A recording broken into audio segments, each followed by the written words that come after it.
여러분 안녕하세요. 네 번째 임요입니다. 자, 지금 시장이 힘들죠. 많은 개인 투자가 이탈하고 있고요. 포기자가 속출하고 있습니다.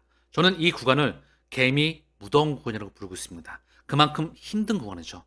많은 개인 투자자가 포기하고 있기 때문에. 허나 이 구간 이후에는 저는 늘 상승이 있어 왔습니다. 저는 상승 메이커예요. 다만 제가 매년 항상 상승을 부르진 않아요. 가끔 어쩌다가 정말 어쩌다가 노를 외칩니다. 허나 지금처럼 모두가 노를 외칠 때는 결코 노를 외치지 않습니다. 저는 이때 예스를 외쳐요. 저는 이때 개인적으로 영혼까지 매집한다. 제가 노를 외칠 때는 모두가 예스하는 구간입니다. 먼저 숲을, 시장 환경을, 금융시장 환경을 읽을 수가 있어야 되겠죠. 자, 그러면 증시인데요. 나스닥의 일봉 차트예요. 일봉 차트인데 얘가 최근 들어 하락이 나왔죠. 특이점이 요 빨간색 선을 깼어.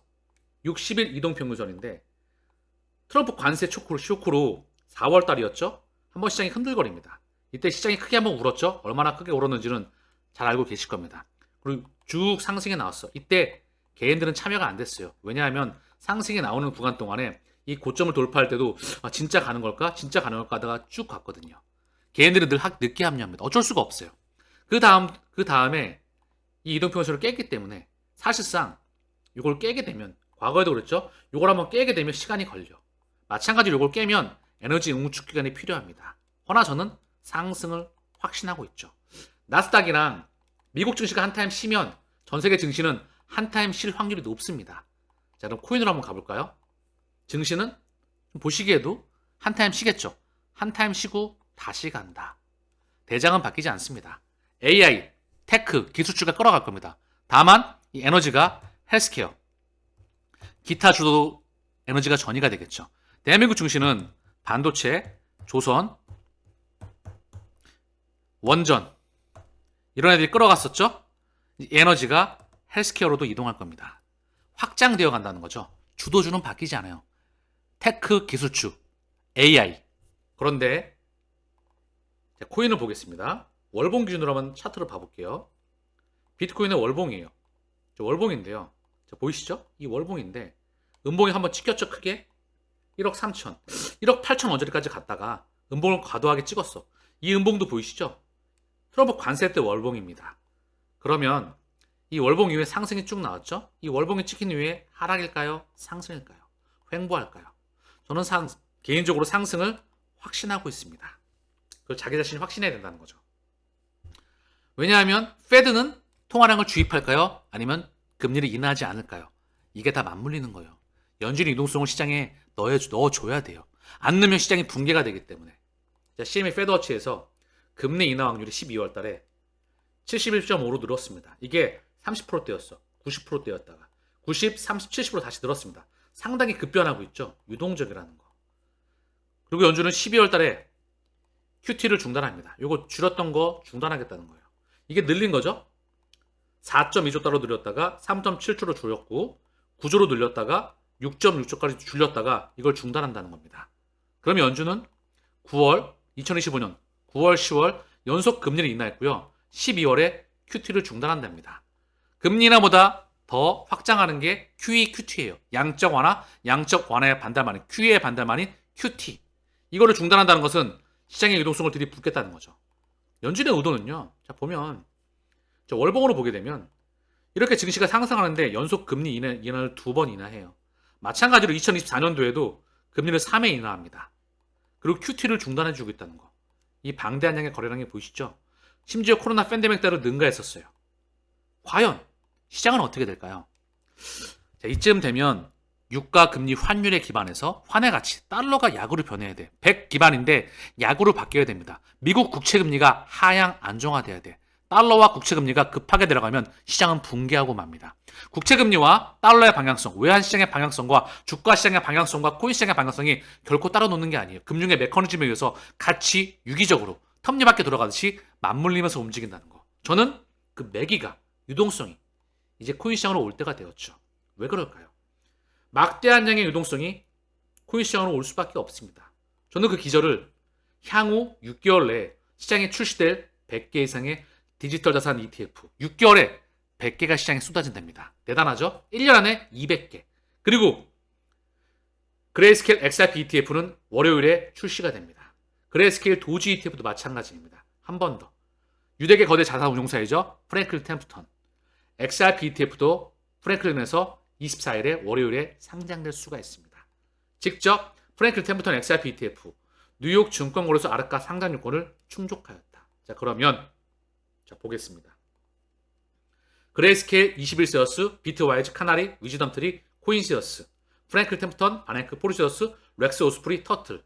이 중에 렉스 오스프리는 먼저 승인해 놨어. 얘는 우회했던 승인이었죠. 이게 깜빡이었습니다. 그리고 하나둘씩 카나리를 시작으로 해서 비트와이즈, 그레이스케일, 21세어스, 먼저 프랭클 템프턴이 승인해 나죠. 카나리, 비트와이즈, 그리고 프랭클 템프턴, 그레이스케일 요 놈들이 승인이 나게 됩니다. 과연 시장이 못 갈까요? 얘네는 월가의 주인장들입니다. SEC 얘네가 ETF를 대규모로 신청해 놓고 있다는 거. 그러면 시장은 과연 어떻게 될까요? 지금처럼 못 가게 될까요? 여러분 알고 계시나요? 비트코인도요. 2024년 1월 달에 현물 ETF가 승인을 받아요. 근데 절다가 2월 달에 한참 지나고 2월 달에 상승이 나옵니다. 그러면 코인 시장은 어떻게 될까요? 이렇게 절고 있을까요? 주시장에 가는 동안에 코인 시장은 못 가서 횡보했습니다. 이 괴리가 상당히 많이 벌어져 있어. 그리고 또 하나. 페드는 뉴욕 연은 총재가 금리 인하 해야 돼. 이렇게 얘기했거든요. 뉴욕 연은 총재 발언. 그리고 금리 인하 베팅률이 지금 70%에 올라가게 됐잖아요. 사실상 페드의 의사결정 구조입니다. 보시게 되면 연준 의장, 부의장 각각 하나 투표권, 연준 의사 5개, 지역 연은장들이 50개 지역으로 나눴는데요. 이 중에 12개 권역으로 나눠가지고 5개를 나눠갔는데요.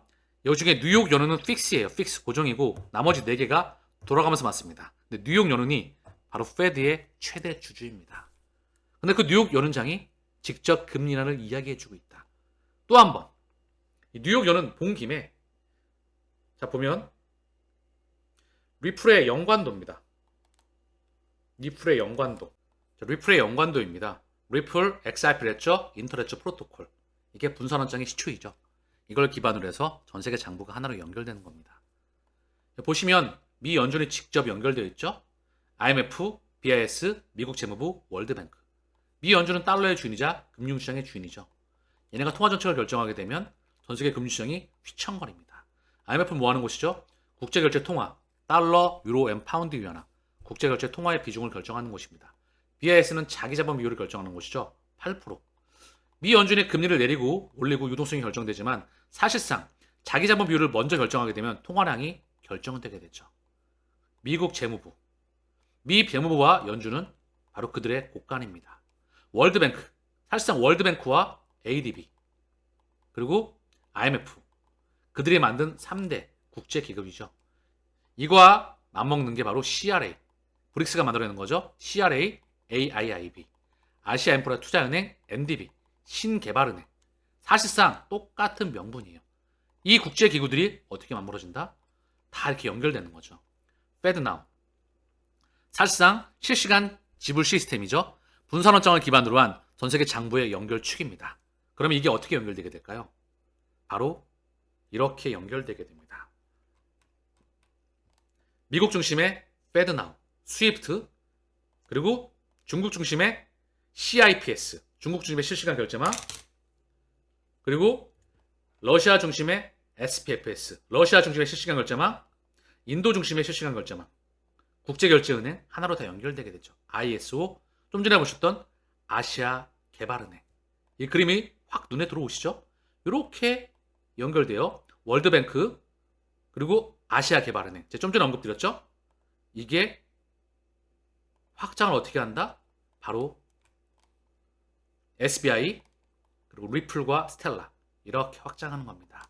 이 설계도를 이해하시면 오랜 시간 동안 투자할 수가 있겠죠. 그래서 사실상 이 망을 통해서, 이런 망을 통해서 BTC, XRP, 이더리움, 소라나, 에이다 이런 코인들이 투자하는 겁니다. BTC는 금이고요. 디지털 금. 이더리움은 디지털 원유고요. 월가 에너지가 이쪽으로 이동하게 된다. XRP는 이 혈관의 브릿지이자 송금입니다. XRP는 도매용 CBDC, 명품. 스텔라는 소매용 CBDC. 아세아, 신흥국을 기반으로 해서 확장되게 되죠. 그리고 섹터별 대장 코인들의 그 원리와 특징을 이해해야 됩니다. 지금 이 와중에 대규모의 ETF가 지금 모습을 드러내고 있다는 거죠. 하나, 둘씩. 그리고 시중에 지금 155개. 이 중에 1년 안에 100개가 쏟아지고요. 6개월 안에 정정합니다. 6개월 안에 100개가 쏟아지고요. 1년 안에 200개가 ETF가 쏟아집니다. 정리해서 말씀을 드리면 ETF는 상장 지수 펀드입니다. 그래서 주식처럼 사고 팔 수 있는 그런 종목이에요. 근데 여기에 금융기관들이 ETF를 통해서 자금을 쏘거든요. 그러면 여기에 바로 누가 운용사죠? 좀 전에 보셨던 이걸 신청했던 기관들이 바로 우리가 알고 있는 블랙락, 피델리티, 비트와이즈, 아크인베스트먼트, 인베스코, 프랭클 템프턴, 발키리 바네크, 위즈덤 트리입니다. 여기에 동일하죠. 얘네가 무려 6개월 안에 100개, 1년 안에 200개를 지금 시청해놓고 있다는 거죠. 1년 안에 200개가 시장에 쏟아지게 됩니다. 6개월 안에 100개. 그래서 버핏이 무슨 말을 하냐면 마이클 세일러가 먼저 견뎌란 말을 합니다. 엔주어, 견뎌라. 버핏은 이런 말을 합니다. 50% 하락을 견디지 못하는 사람은 주식 투자해서는 안 된다. 같이 투자해줘. 그 이후엔 늘 상승에 나왔었기 때문에 이 변동성. 버핏 또한 마찬가지입니다. 변동성에 매수를 하죠. 이 구간 이후에는 늘 상승이 나오게 될 겁니다. 그리고 검증이 되게 되겠죠. 진짜 실력이 있느냐 없느냐. 사실상 이 시장에 정말 진짜를 만나는 건 사실상 기연입니다. 기연. 제가 실력이 검증이 될지 안 될지는 지켜보시면 아시겠죠. 이 확장판이 멤버십에서 진행되게 됩니다. 직접 원리를 아는 자만이 끝까지 항해를 진행할 수가 있습니다. 4차 혁명의 대항해만입니다.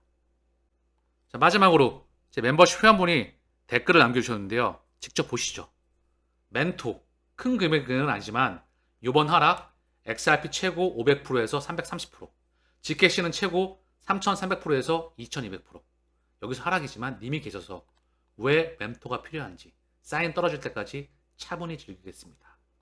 500%에서 330%, 3300%에서 2200%, 그리고 다시 올라가는 그 과정의 원리를 지대로 알아야 됩니다.